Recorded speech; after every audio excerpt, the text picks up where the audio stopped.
Welcome back, everybody, and let's move on to our final session, which is the only presentation for the day in a session which is entitled Improving Your LinkedIn Presence. What? You've got no LinkedIn account? How can this be? Create one right after this presentation. Presenting this session is Ryan Ng, the head of public sector LinkedIn.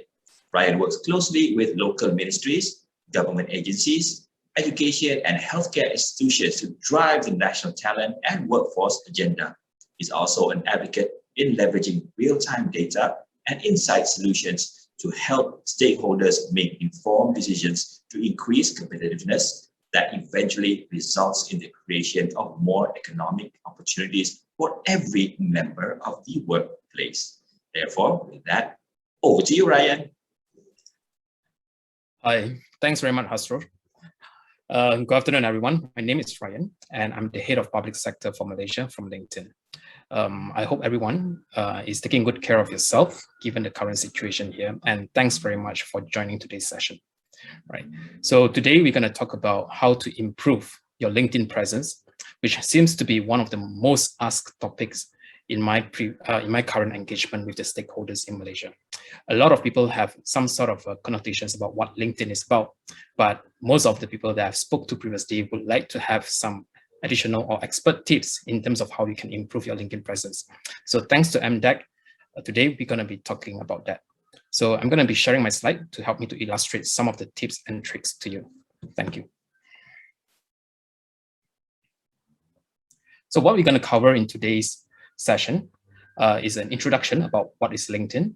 Secondly, we're going to talk about how you can build your LinkedIn profile, how you can then build your professional network, and also how you can use your network on LinkedIn to connect to opportunity. Then, of course, for job seekers, you can search and apply for jobs on LinkedIn, which is something that we're going to cover today as well. And also for some of you who love to build your thought leadership, we're going to be covering some of that during today's session too. And of course, last but not least, I'm going to share with you some extra resources to help you to connect to opportunities. So just a brief introduction about LinkedIn. So LinkedIn is the world's largest professional network. We have a database of about 774 million members worldwide. And as we are speaking, we are growing at a rate of 3 new members per second. And we have presence in more than 200 countries and territories around the world. In Malaysia alone, as you can see here on this map, we have 5 million members of members in Malaysia and growing. So LinkedIn helps connect talent to opportunity, and that's the core of what we are doing. Every day, we have about 6,000 hires. People are also learning about 150,000 hours, and we have 200,000 new members joining the platform every single day, and 11 million new connections are formed on the platform as well. So we're going to talk about the differentiation of LinkedIn versus other social media platform out there. So I'm sure most of you will already have perhaps a Facebook account, right? Or maybe a WhatsApp group and Instagram account as well, just to name a few. Okay, so what are the differentiation then? So let's take a topic of donuts, something that we all love and crave for. And we would love to consume this, if not for the weight that we'll put on if we consume it too much. So I'm going to talk about donuts today. And let's say on Facebook, you can say that you like donuts. Maybe you share a post about donuts that you just bought and you love it very much. And on the WhatsApp group that you are currently in, you're going to ask maybe your parents or your siblings or your friends, anyone want a donut. And on Instagram, you're going to post a cool photo of your donut as well, right? And maybe on some other platforms, Spotify, etc. That's when you're listening to songs about donuts, for example. And how is it different from LinkedIn? On LinkedIn, it's more of a professional platform. And naturally, our members will adopt a more professional mindset as well. Of course, that doesn't stop you from talking about fun stuff or things that you love, like donut. But how do you gonna talk about donut on LinkedIn? Here's some example. You can talk about how you hope to operate a donut franchise one day, how you're looking for a job at a donut company, or you can talk about your experience making donuts in the past few years. And you can also boast about your skills about donut production and sales as well. And you can even share 3 recommendations from your former donut colleagues who can vouch for your credibility and your skills as well. Okay, so I hope that gives you some high-level differentiation between LinkedIn and other social media platforms. Essentially, for students and professionals, individuals like us, LinkedIn presents an opportunity to connect to opportunity and also to advance your career as well. So it allows you to get the right job, to build meaningful relationships, to stay well informed, and also more crucially, to help to establish your reputation, or what we call personal branding, right? Research and contact people and keep tabs on your activity as you progress through your professional career. So first of all, we're going to talk about how you can build your LinkedIn profile. So for those of you who have not already have a LinkedIn profile, right, I will encourage you to go to linkedin.com on desktop computer, or if you have a mobile phone with you, you can download the mobile app on App Store or Google Play, right? And what's the difference then between a LinkedIn profile versus resume? Because a lot of people have asked me, okay, I already have a hard copy of physical resume. Why do I then need a LinkedIn profile? Okay, just a few key differences here.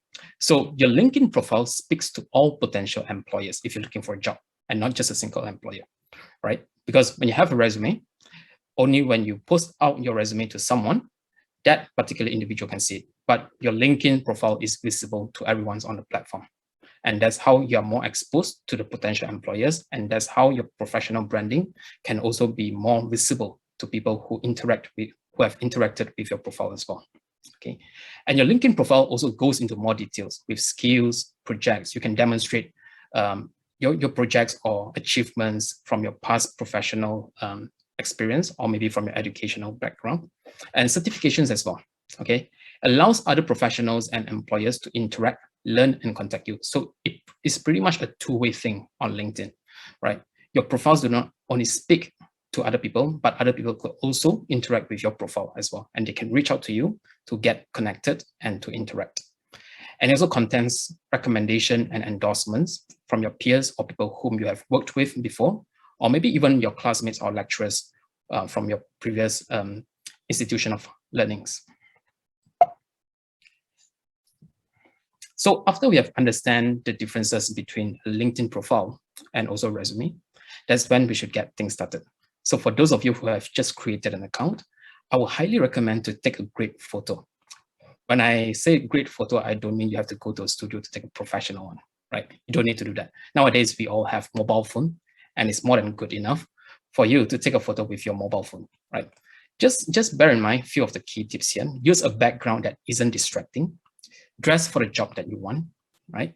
Smile and have a friendly expression, and make sure that your face takes up a majority of the frame. And it goes without saying that LinkedIn profile is different from your Facebook account. So ensure that you do not post photos of your pets, your cats, or your dogs as your profile photo. Okay. And the reason why you need to have a photo on LinkedIn is because members with profile photos receive up to 21 times more views and also 9 times more connection requests as well. Okay. And you want that because you want to expand your connections on LinkedIn. And then for people who are living in Asia or other parts of the world, sometimes we do have names which is hard to be pronounced by people from other regions. For example, my name, Ryan. Some people call me Ryan, some people call me Rai, right? So LinkedIn now presents you with an opportunity to record your own name as well. So you can pronounce your name for others and make a great impression. And you can ensure that people do not pronounce your name wrongly, okay?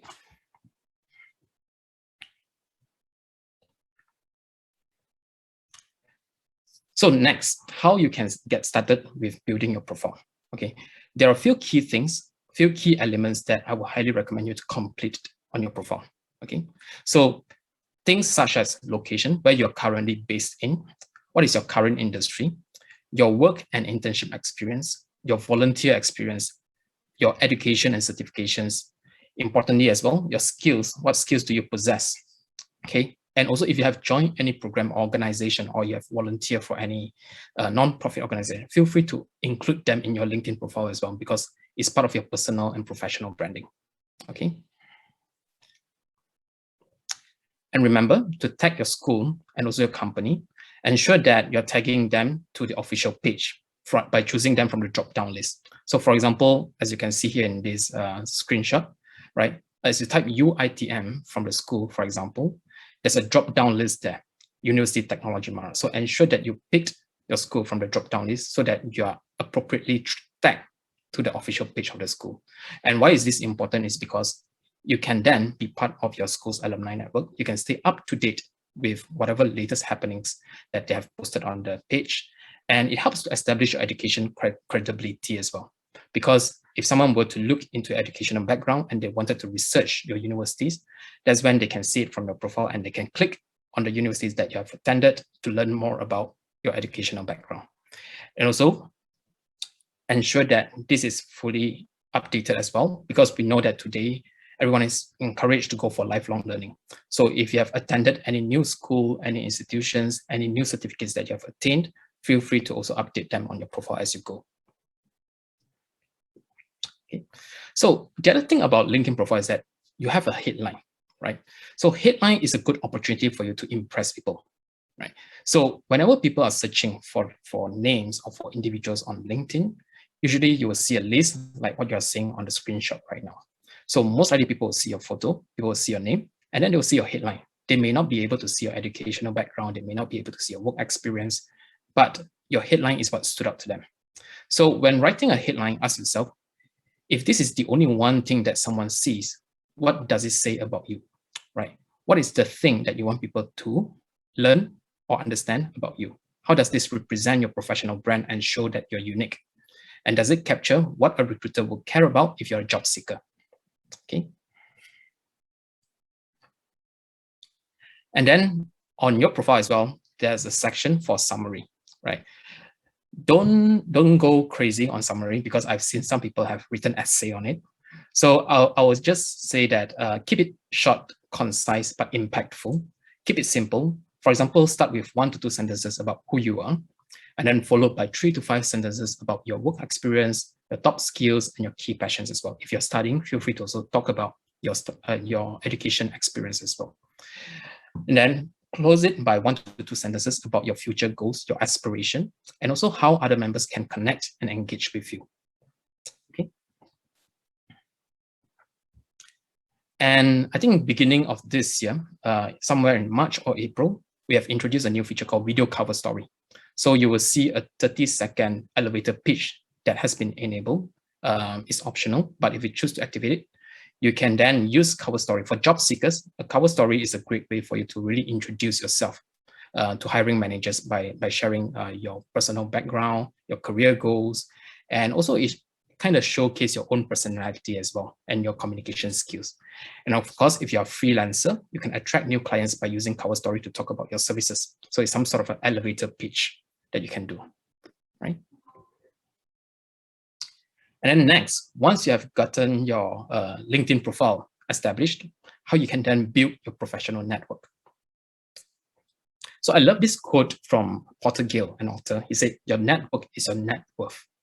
And I couldn't agree more, because if you have created a LinkedIn account, but it's dormant and you don't really use it to increase your network, then your LinkedIn profile doesn't serve the full potential of what it can serve you. However, if you spend time in terms of building your network, that's when your established network would then be able to help you to pursue or advance your career goals. Okay. So in LinkedIn, we have a data that shows that 50+% of hires result from a personal connection, right? So if you're looking for a job, if you're interested to join a company, sometimes it will be good to understand or identify who are working within that company. And if you can get him or her to introduce you or refer you to that company, your chances of getting connected or getting hired is much higher. Okay. So in LinkedIn, we have this concept of what we call a first degree connection, second degree, or third degree connection. So essentially, people whom you're directly connected with are your first degree connection. Okay, and people who are connected to your first degree connection but are not connected to you are what we call a second degree connection. And so on. For the third degree connection, they are connected to your second degree but not your direct connection. So what this means is that we wanted to understand the power of networking, because you could have 100 connections today, but little did you know that on your third degree connection, perhaps you can reach out to about 5,000 people. And that's the power of it. Because be it if you want to look for a job, if you want to explore a business opportunity, you can then lean on the power of your connection to reach out to people who could potentially connect you to these opportunities without you even knowing it. Okay. And one of the key tips, or rather recommendation, when you're reaching out to a stranger that you want to get connected or acquainted with on LinkedIn, is to send them a personal message introducing yourself, how you came across their profile, and the reason that you want to get connected with. So it's a simple, polite, and courteous way in terms of letting the other party understand why do you want to reach out and why they should accept your connection.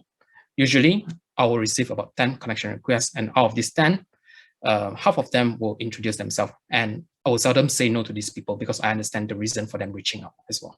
Okay, so I'll highly recommend this. And of course, you can discover existing connections on LinkedIn as well. This actually the easiest and fastest way for you to build your connections on LinkedIn. So you can start by searching for your friends and family, your current and former colleagues, your former managers, or even your classmates or lecturers whom you have interacted before. Okay. And then, of course, if you know someone in real life, If you know someone in real life, so for example, I know Mr. John from ABC company, right?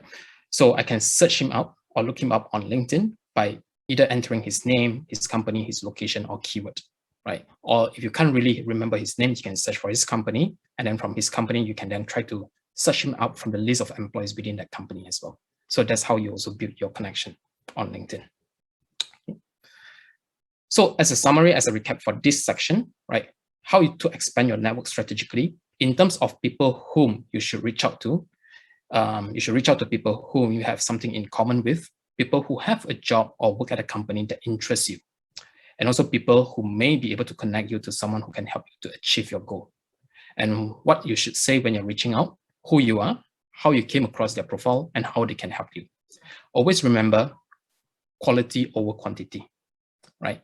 You do not have to focus on increasing your connection if, let's say, the people that you're connected with or you're going to connect with doesn't add value to your network, right? Always ensure that you're building the quality of your network because that will serve you better than having thousands and thousands of connections on LinkedIn. Next, we're going to talk about how to use your established network on LinkedIn to connect to opportunity, because that's essentially what we want the platform to help us to do, to pursue our professional career goal. So did you know that LinkedIn members are 4 times more likely to get hired when they're being referred, right? So that concur with the points that I brought earlier.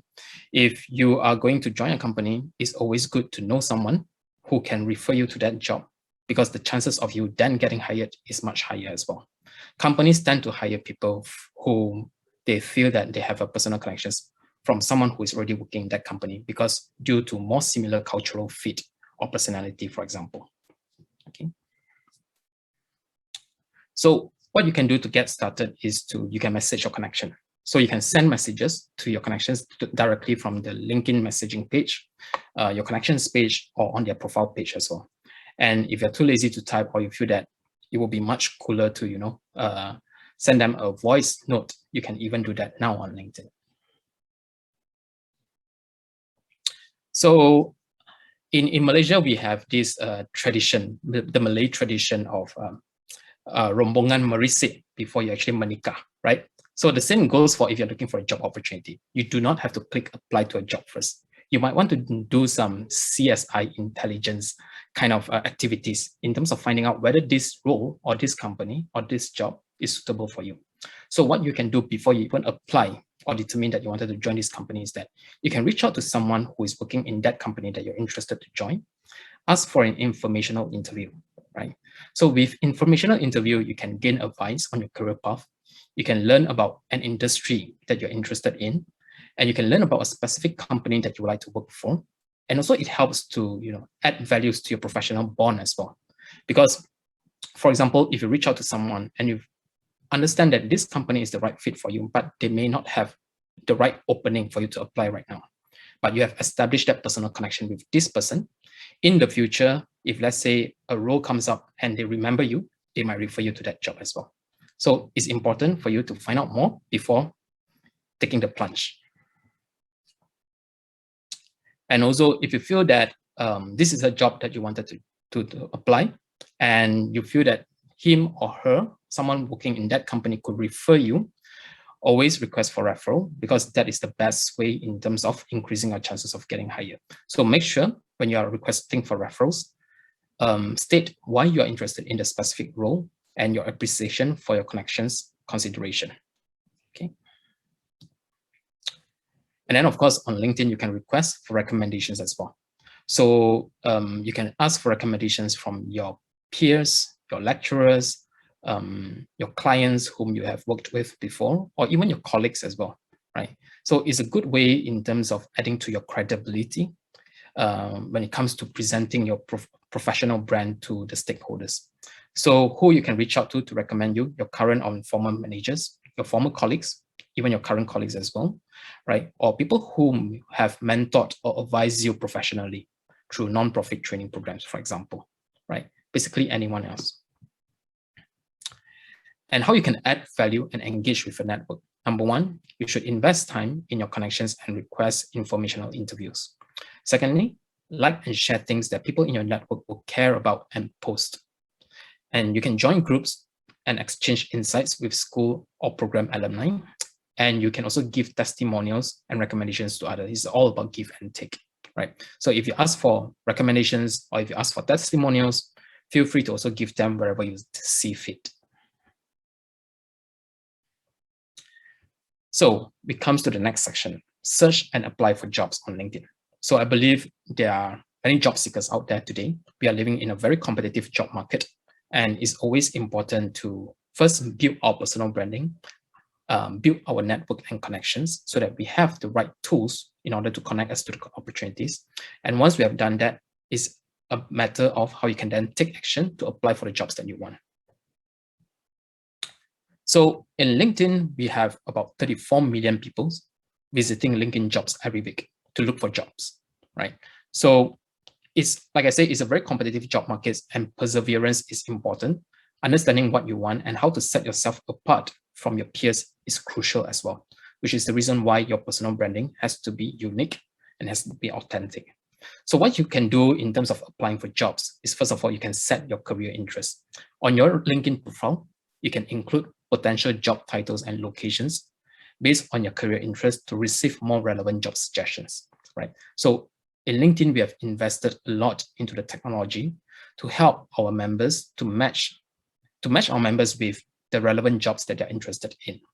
So once you have set this, you will then receive recommendations from us in terms of jobs that we feel might be a right fit for you. And also, don't forget, if you're actively looking for jobs, now you can actually turn on this feature called Open to Work, right? So it let recruiters know that you're actively searching and available for job. And also, if you are working for a company but you wanted to explore other opportunities, fret not, because even if you turn this on, your HR or recruiters in your current company would not be able to see this. This is how we are trying to also protect members' experience and also allowing them, encouraging them to be able to explore other opportunities that might be beneficial to them. So how you can do this is you can click Get Started on the option on the top cut of your profile, and then you can then indicate whether you're available right now or you're just casually browsing.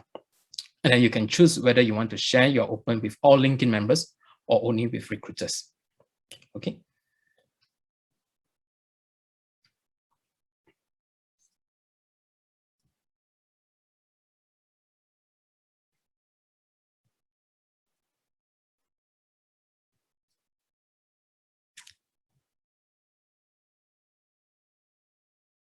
Okay, sure.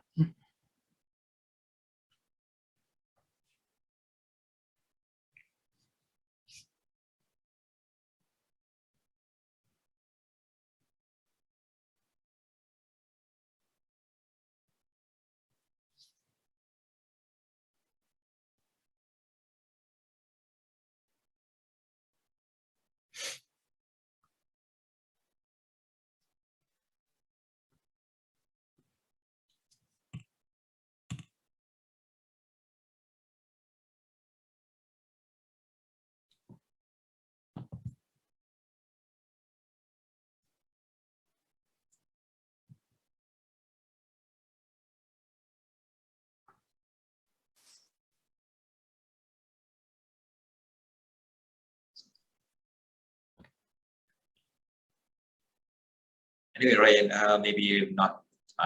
Is the slide up? Okay. All right. All right. Guess we are back now. Okay, I can resume from where I left off just now. So open to work. Yeah. So remember, turn that on if you're looking for a job. And next, another interesting feature that I want to share about is skill assessment. This is something that we have also launched pretty recently last year. So LinkedIn skills assessment allow you to demonstrate your knowledge of the skills that you have added on your profile, right? So because we have came across employers who ask, like, if I saw that this candidate has a skill on his LinkedIn profile, how do I know that he really has the skill that he has stated there? So LinkedIn has this feature called skill assessment, which you can take. And right now, skill assessment is only available for digital or tech roles, tech skills, for example.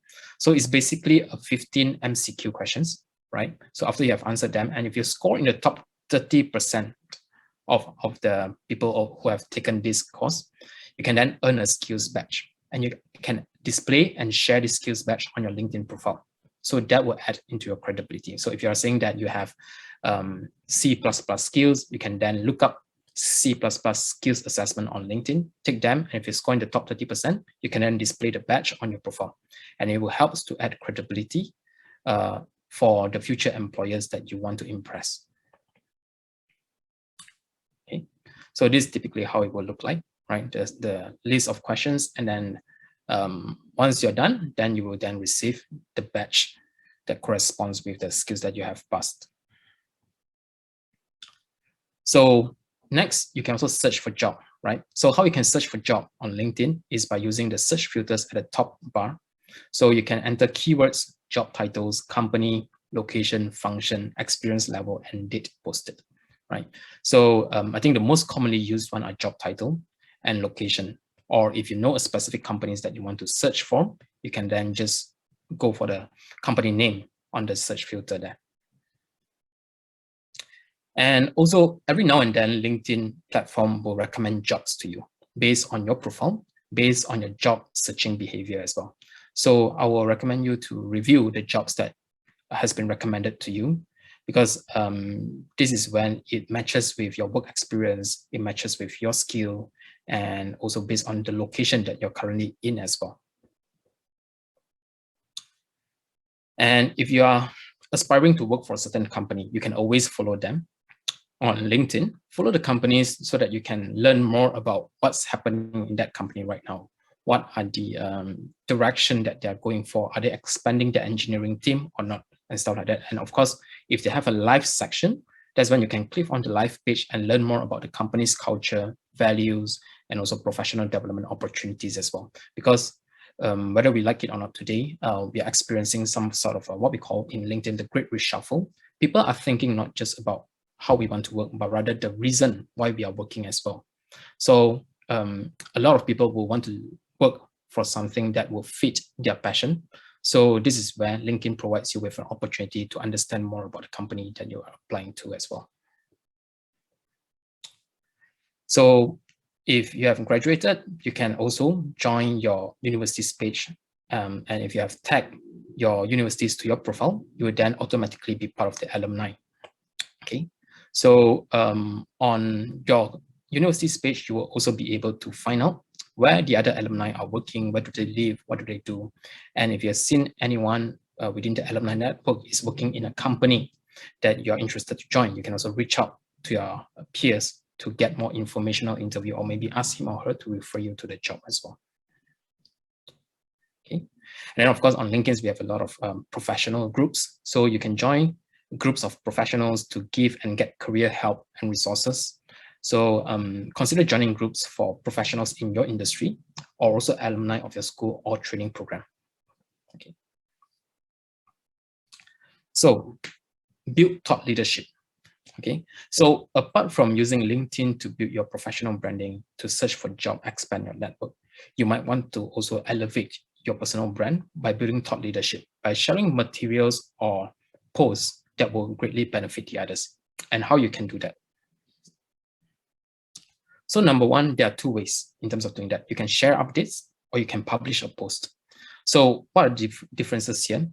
When it comes to updates, it's basically about sharing links, articles, images, quotes, or anything else that you think your followers might be interested in. So these are the short form posts that you can do on the go. For publishing, this is where you can deeply explore topics that matters to you and watch the comments to see your impact. So this is much more of a longer form post that you can post on your newsfeed. So in terms of sharing updates, you can get started by sharing status updates at the top of your LinkedIn newsfeed bar, right? And then the best practices when it comes to sharing updates is really, number one, share your authentic voice, be genuine, and also post frequently. My recommendation is that if you have the time, you can post every day and sometimes even multiple times per day. But if you do not have the capacity or the bandwidth to do that, maybe at least twice a week. Okay. And then start a conversation or share your point of view, right? Even if you are just sharing an update or a link, do not just share them plainly. You can share a link and then at the top column there, feel free to add your own thoughts as well. It can be 1 or 2 sentences about what do you think about this post, so that it helps to lend your own authentic voice to it as well. And include rich media to increase engagement. So you can add an image, add a video to further help to illustrate the point that you're making on LinkedIn.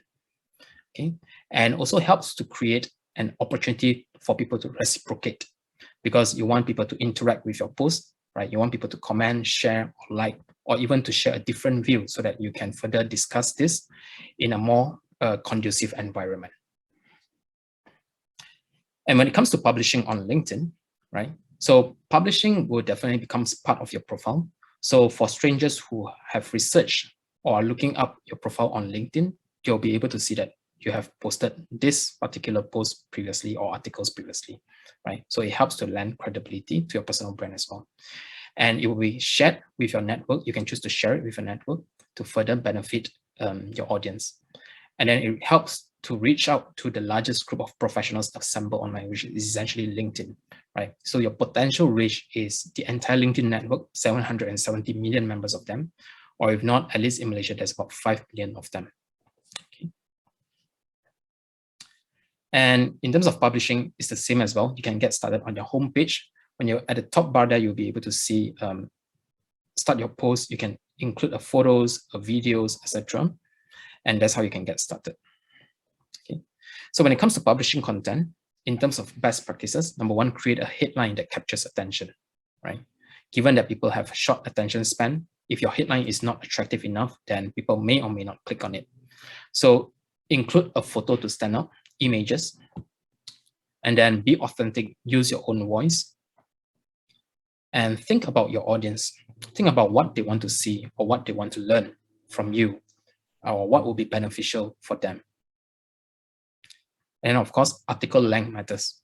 Try not to go too long or too short, because if you're publishing content, I would say generally it has to be about 4 to 5 paragraphs at least, but try to keep them concise, because people are not it's not meant to like read a book or read a long essay, right?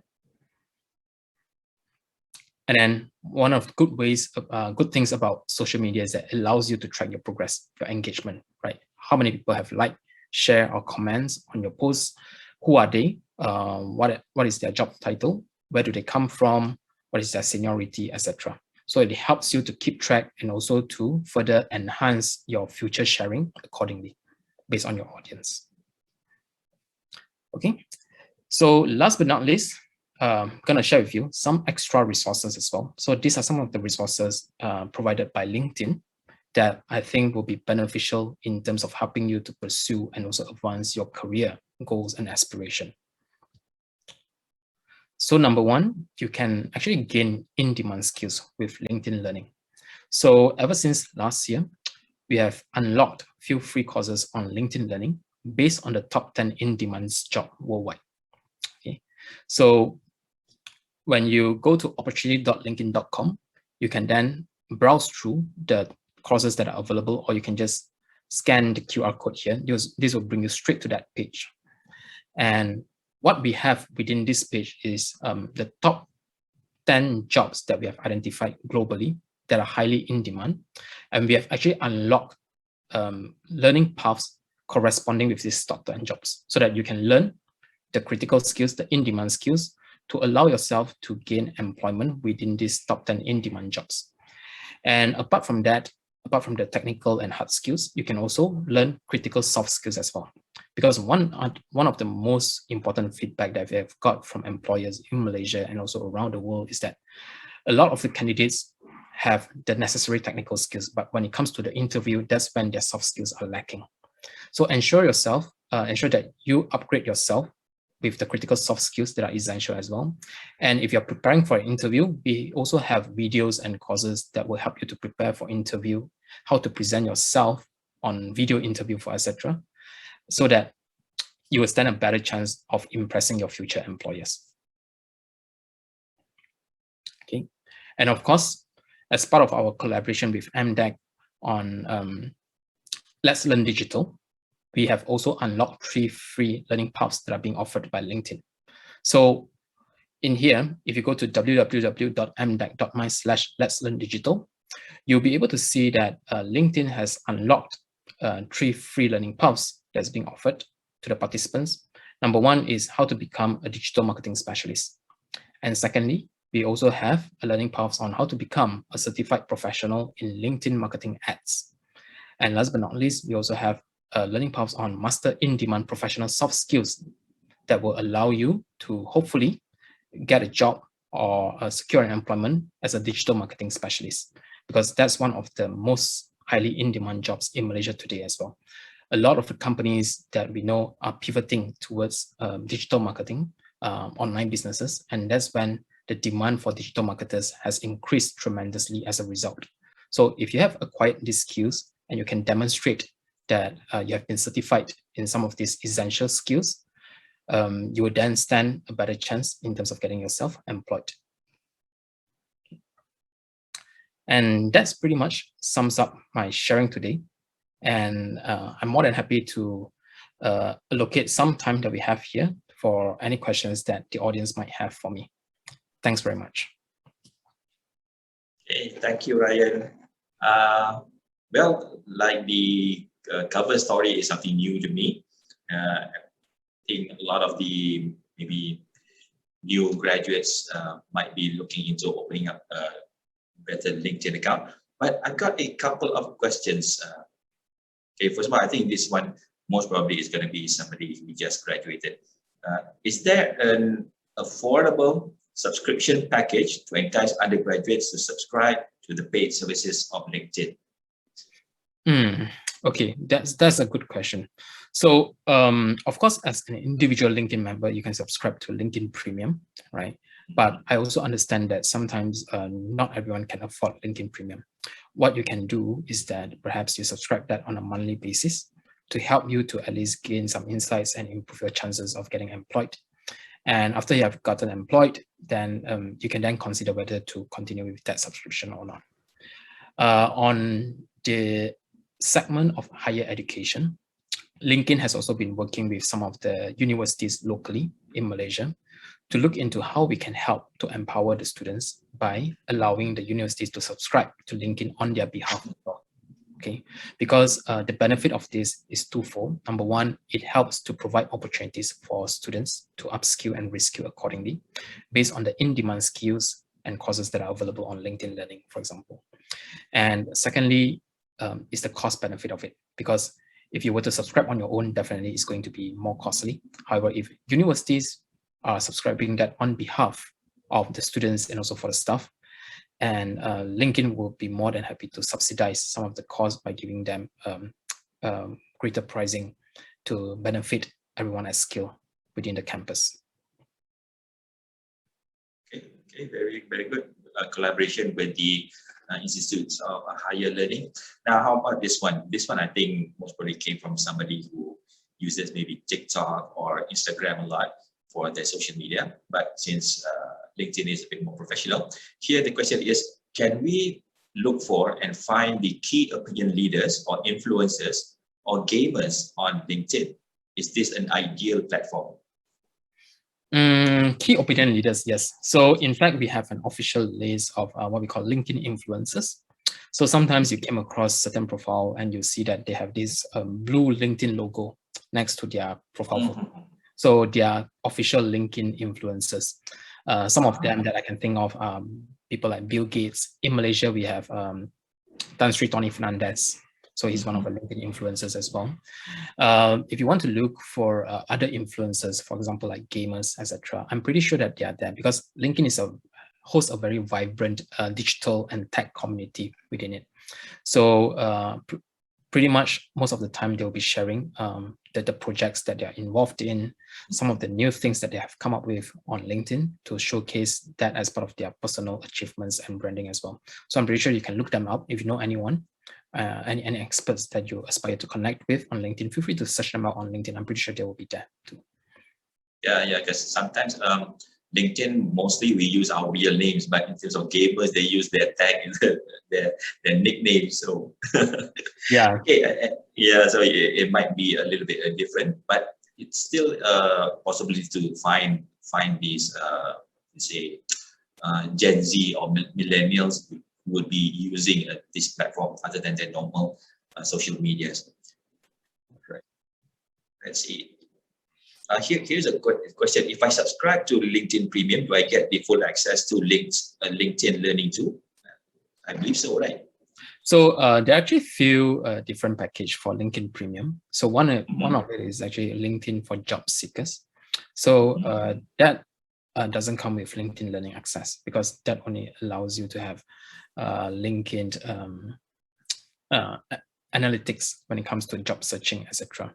But there are other LinkedIn Premium package that has access to LinkedIn Learning as well. So you have access to unlimited 16,000 courses that we have on LinkedIn Learning, right? Be it in business, digital, soft skills, creative courses, etc.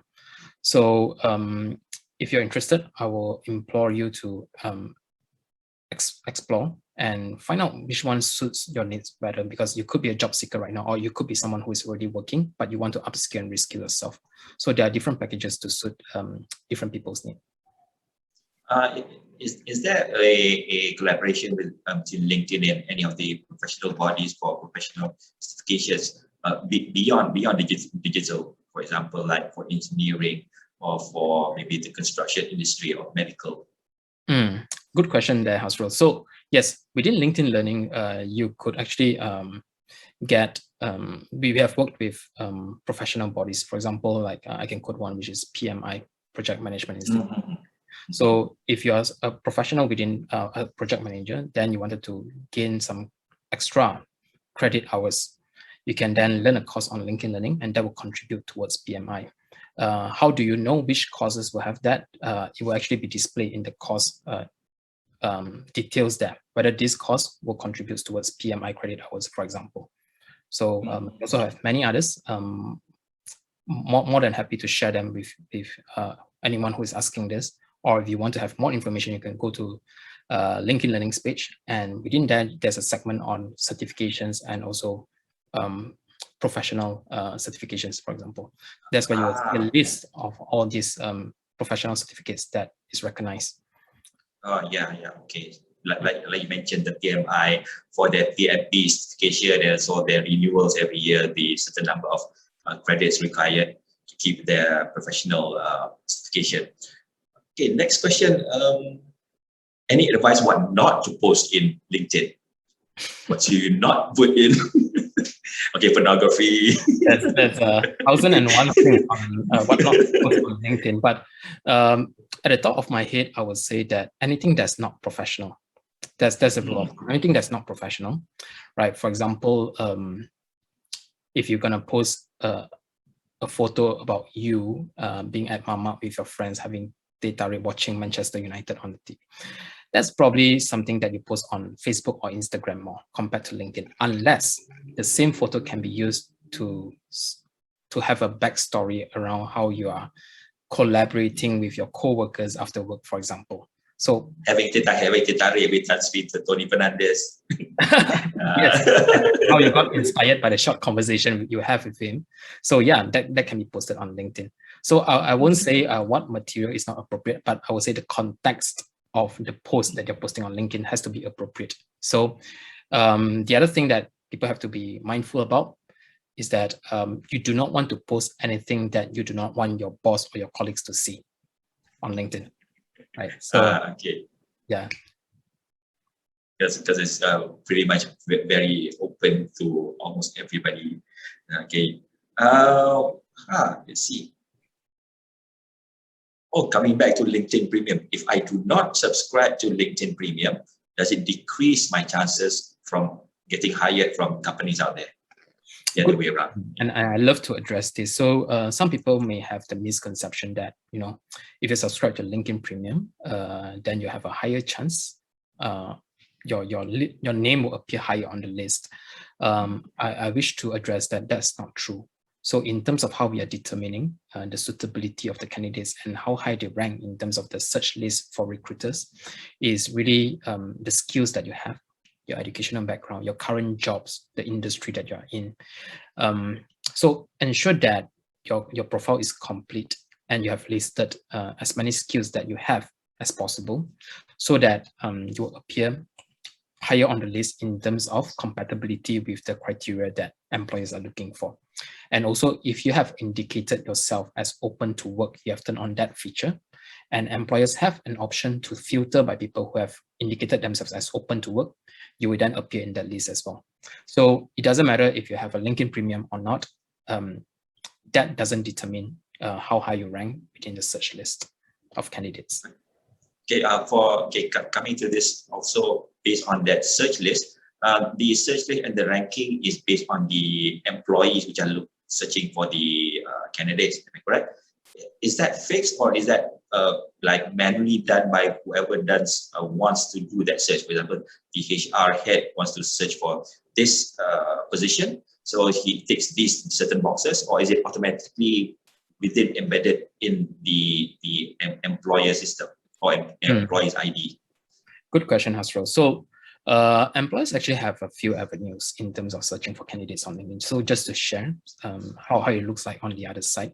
Okay, so employers, first of all, they will have the option of searching for candidates based on search criteria. So for example, if I'm an employer, I wanted to hire a software engineer today. So what I can do is that I can start my search by indicating which location I'm hiring, for example, in Subang Jaya, Selangor. Okay, and then I want people with C programming skills, for example, right? And I also wanted them to at least have a bachelor's degree.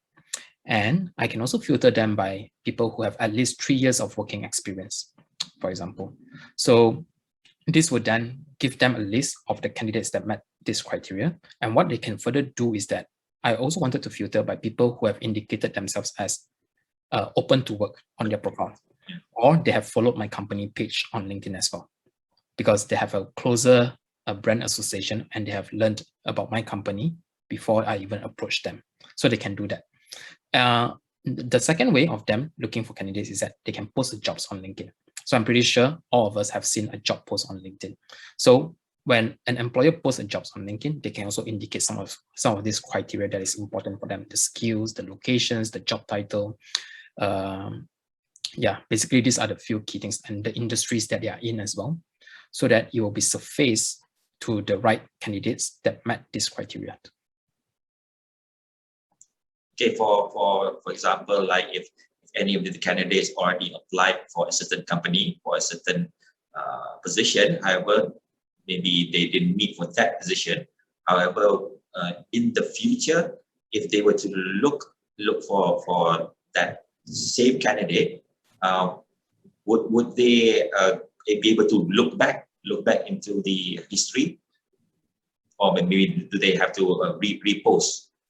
For example, they get 50 applicants, then or they already rejected 45. So now they're going to look back for out of the 45 rejected, they want to get back to them based on a different position, a newer position. Okay, so based on the first option just now, if you were to search for a candidate, right? Whenever there's a new candidate that meets the criteria that you're looking for, the recruiters will get notified. And secondly, on the job post, usually a job post will last for about 30 days. So it will be automatically be closed unless the employers renew them again for another 30 days, for example. Right. So what they can do is that they can keep renewing the job slot so that it will continuously appear on LinkedIn and will continuously attract candidates to apply for the jobs. And if they want to look back at the previous candidates who have applied, then that's when they can go into their dashboard and they can see from the project folders that these are the past candidates who have applied. And past candidates will also be indicated as part of the search list as well, so that they will know who have applied and who have not. Okay, right. Good to know, because sometimes maybe the timing is not right, the position is not open yet. You never know. Yeah. Okay, here's a not too technical question, very general. What's the difference between the follow button and the connection button? Good one. So if you all remember, just now I mentioned the quality is more important than the quantity, right? So by default, I think most of us will have the connect button as the default button. However, if you feel that you have been receiving a lot of connection requests from people that you don't really know, and you don't wish to be connected with them because you don't know them well enough to consider them as a connection, you can actually change your default button to a follow button, right? And the difference between these two is that a followers is not a direct connection of you, but they will still be able to see the post that you have updated on LinkedIn, right? So for example, if today you see Bill Gates on LinkedIn, most likely if you send a connection request to him, he may not accept it. But however, you want to continuously follow his post, what you can do is that you can choose to follow him instead. So that's the main difference between connection and also a followers.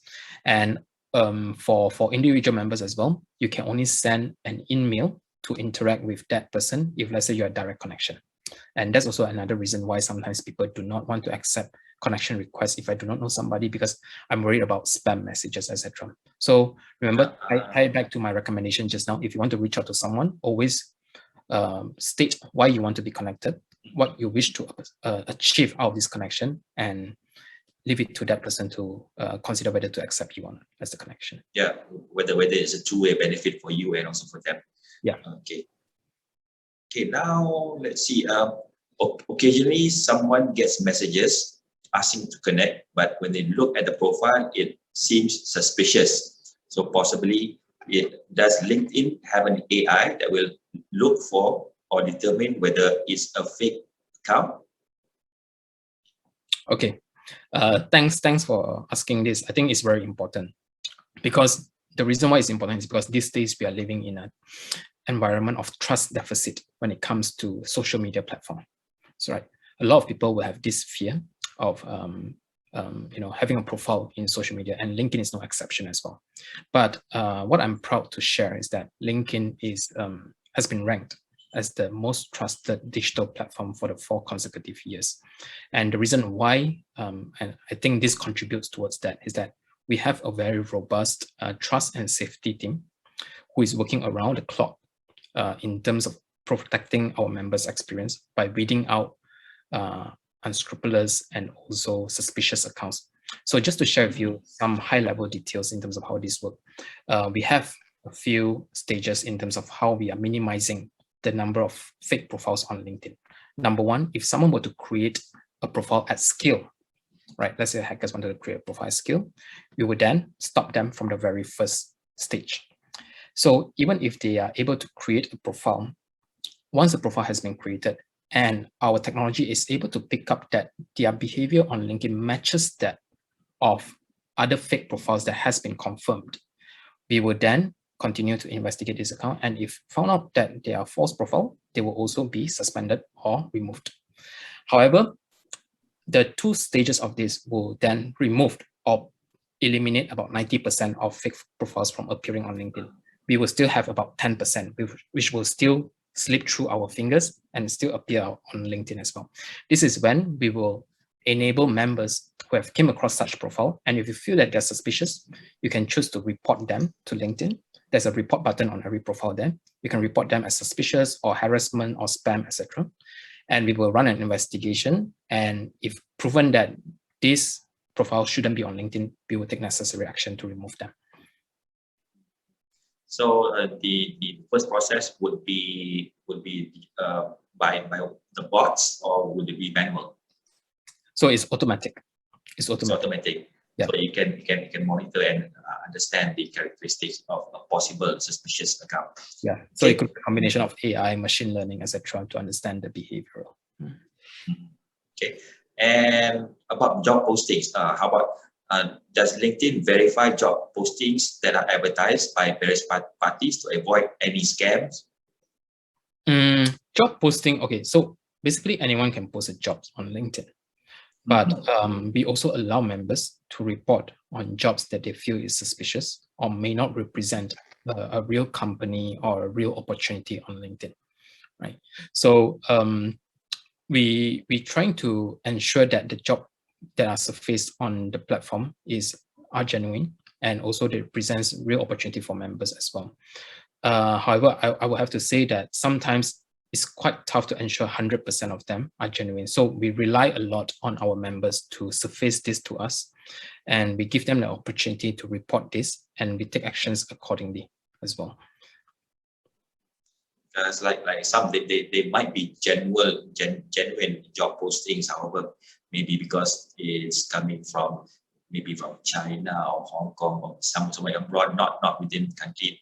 They're offering gig opportunities, but maybe the pay is really low. So that's not actually a scam, but it's just that they are underpaying. So the compensation may not be as high as what people expected, so they might feel that it's a scam, etc. Or it could be too good, and people might not believe that this is a true opportunity. So we do not want to just take actions unnecessarily. So people can report, and of course we will investigate on our end. And if we found out that these are indeed fake jobs, then rest assured that actions will be taken accordingly. Okay. All right. I think one final question. Okay, this person has applied for jobs. Okay, I had applied for more than 15 jobs from different countries, but when I traced them back, only a few applications had been viewed. Why is that? Okay, so I think today, because there are a lot of job seekers out there, and what this means is also recruiters and companies are facing a barrage of applications coming in from the job market as well. So sometimes they may have hundreds of applicants, and they may not have time to view through them one by one. So what you can do is that, first of all, things that are within your control is to ensure that your profile stands out. Okay, how you want to ensure that is that ensure that you have a complete profile based on what I've shared just now. Ensure that you have the right skills that matches the criteria of this job that you're applying for. Okay, and also if you're open to work, activate that open to work so that you appear higher, and then you stand a better chance of having your profiles being reviewed. However, having said that, there's no sure-proof ways of getting employed these days, because I think the other part is that we also have to understand that sometimes resilience come into play as well. I have spoken to a few job seekers in Malaysia where they have spent, I think, at least half a year, if not more, in terms of searching for jobs, and they have applied through hundreds of jobs. And believe it or not, one person that I know only got his job after he have applied to more than 200 jobs in the past few months. So sometimes it's really a matter of patience, perseverance, resilience. But at the same time, I would say try to do whatever you can to make your profile stand out. Always be learning. That's important. Lifelong learning is important, right? If you are currently not able to get an opportunity to work, try to leverage as much as possible on the free resources that are available out there to upskill and reskill yourself, because that will help to also expand your opportunity horizon as well. Because you could be applying for a job in marketing today, but who knows, in the next 3 months, if you have acquired, for example, like a digital marketing skills, that will also help to open up other horizons for you. So be learning, be perseverance, don't give up. If anyone feels that I can help in terms of reviewing their LinkedIn profile and maybe giving them my thoughts, feel free to reach out to me and get connected on LinkedIn. I'm more than happy to spend some time to review your LinkedIn profile and see what can be improved to increase your chances of getting noticed by the employers. Thank you, Ryan, for that summary. Very good, very good advice. And I believe it's also a reason in terms of these applications. LinkedIn is not the only platform. We got all those job searchers. We've already got headhunters. We got executive searchers. So it could be that job got to some other channel. So not just on LinkedIn. All right. Thank you so much. Thank you so much for your time and your sharing and also answering the questions from the audience. Okay. Very useful resources. Okay. I also personally changed my perception of LinkedIn a bit more. For this, I only looked at it as a job opportunity. Now looking more at business opportunities, professional learning, creating connections. And the video cover story is something new to me. Okay. Thanks again, Ryan. Okay. Thank you for your time. Thanks, Azro. Thanks, everyone. Take care. Right. Bye-bye. Bye. With that final session, we have concluded day 1 of Digital Skills Week of the Malaysia Tech Month 2021, the Heart of Digital ASEAN. I'd like to thank all the speakers today, okay, for their outloos, ideas, and insights. We'll be getting all of you back hopefully tomorrow. Come back, participants, to join us at 10 a.m. But meanwhile, in the meantime, have some time. Do check out the agenda of these satellite events happening all around the MTM space. We also invite participants to make use of the virtual networking lounges available. So you're also welcome to reach out to the event admin by the chat box for any assistance you require. And therefore, I'd like to say, this is Hasro, your host, signing out for today. See you tomorrow, 10 a.m. Stay safe, everyone.